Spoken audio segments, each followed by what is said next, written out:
Okay guys, welcome back na naman sa aking YouTube channel, no. So yung spot natin guys, good thing din. So yan, 8 hours, at least hindi na DC. Yung 30 hours ko kasi hindi kumagat eh. So na DC ako dun guys. Ito kahit pa paano yung 8 hours natin is hindi tayo na DC. Nagkaroon tayo ng 0.4 na experience. Tapos yung loot napaka solid kasi ayan, kita nyo naman, merong dal which is nasa 20 dice ata to. Tapos may tatlong Celano Glass Handicraft. So, pwedeng pumalo ng 300 diamond dyan. Tapos, meron lang 12k na potion. Which is, sabi ko nga sa inyo, hindi ko pa kaya dito i-evade ng 100%. Kasi kapos pa yung aking defense. Sa tingin ko, mga 400 defense dito. Tapos, balita ko kasi, kaya tayo ng content. Yung saklan, nagkaroon na naman kami ng silver chest. Which is good, di ba? Para magkaroon ng 10 morion ba ang silver. So, tingnan natin mga boss. Okay?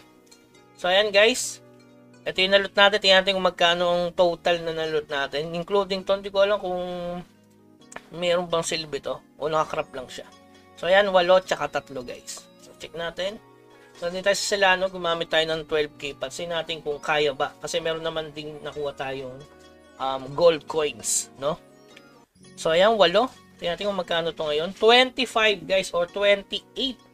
So, 28 times 8. Napakamahal kasi sa amin yan eh, no? So, 224 dice na agad yun, mga boss. Ayan, nakita nyo na ba yan? Mga nalulot lang, guys, oh, diba? Napaka-solid, oh. So, meron tayo 978 dice sa pamamagitan yan. So, benta natin to ng 28. So, dapat sarado, guys, no? So, magkano to? 224 dice siya. So, bawasan natin. Isarado na lang natin. Ayan, 27.5. So, 20. Tapos, nakakuha tayong 3 grass. Uy! Which is 90 dias. So, napaka-solid mga boss. Teka lang. Tingnan muna natin kung 30 ba yung pinakakasunod na. Pwede na sa 30 kasi marami naman 31. So, para maging dias na. So, yan. Napaka-solid talaga. Looting lang yan, guys. Sa back ribs nung una. Sa level 58 naman to. Ayan. Mahal din siya sa golem, Madi. Sa Madi naman, siguro 380 depth, kaya nyo na siyang i-dodge. Ayan, no? 17 dice pa rin siya. Okay? Tapos, may nakuha tayo. Nakakrap lang ata ito eh. Ay, mura lang guys. 10 dice lang pala ito. Tapos, nakakuha tayo nung sa, eto. Uy, 15 dice din. So, ayan. So, sa 8 hours, kita nyo naman, ito yung na-farm natin sa 8 hours. So, almost 300 dias. So, gumamit tayo ng 12k pots. Tingnan natin kung magkano yun, mga boss. Tingnan natin kung magkano ba yung 12k pots na nagamit natin. So, kung bibili tayo ng 12,000.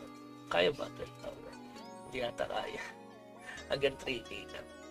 So, yung 3k, 90k.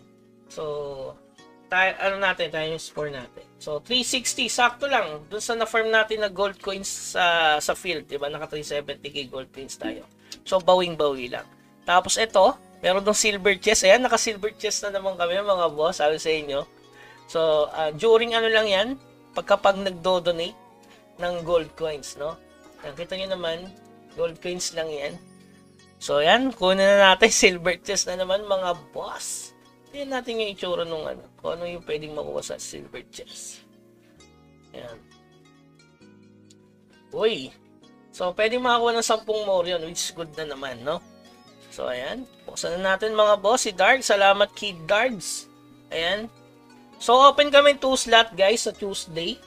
Kung gusto nyo sumali sa clan. So, nag-invite kami ng 2 member. Kasi merong maglilib muna sa amin ng 2. So, open ang aming clan for 2 people.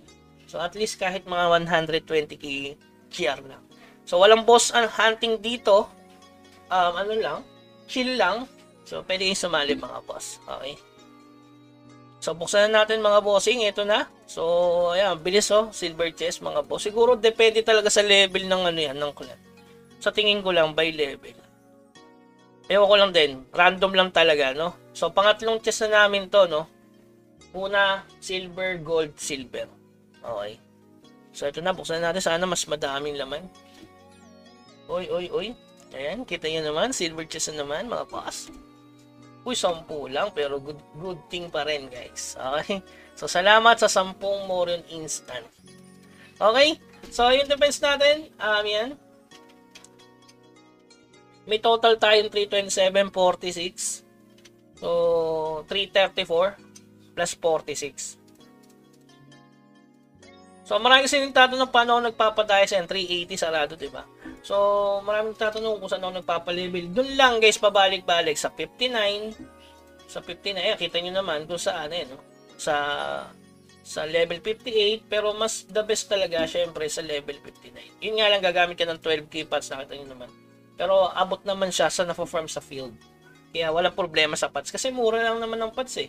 Alluvial lang, ano na yan goods na agad Pero kita nyo naman, naka 310 dice tayo, less tax natin.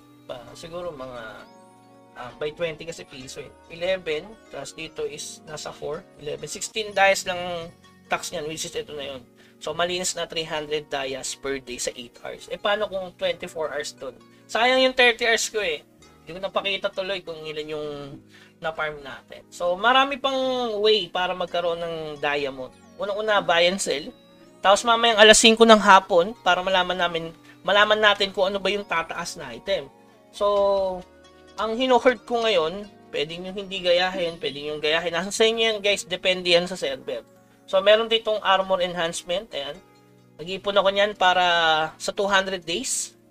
Kasi malapit na siya. Ayan, ito yung countdown, guys, 35 days para sa kaalaman nyo lang. Ayan. Siyempre, alluvial pa rin. Kasi marami pa rin nabili ng 62 million. Marami pang wala pang skin na 62 million, including na ako. 23M nga, wala Tapos syempre, Silom Advancement, nabili-bili na ako. Halimbawa ito, binibili ko na yan. So, minsan, isang beses lang sa isang araw. Basta makaipon lang para sooner or later, kung magkaroon ng port advance, di ba? Magmamahal to, bihado, kasi 12,000 ang kailangan nito, guys. So, yun lang. Tapos syempre, old aircraft, pagkamura, pwede rin tumaas tong golden weighing skill, pero sa awakening yun, depende pa rin guys kasi mahirap din mag-awakening ng item. Ito, 7 na siya from 5, naging 7, tapos yung pinapaliwanag kung bakit siya tataas. Tapos ito naman, guild order, baka kasi mamaya, kaya sa update may guild order event, baka lang naman, pero mamaya ng alas 5. Pero sa ngayon kasi medyo mahal na siya, no? Binili ko lang yan sa halagang 100 to 120 dayas. Pero ngayon, hindi na siya good thing. Kasi alam ko, pinaka-max na mabibili to is 199. Ganun. So, wala na. Hindi ko na mabibili siya. Kasi pag 100 dayas yan, binibili ko yan, mga boss.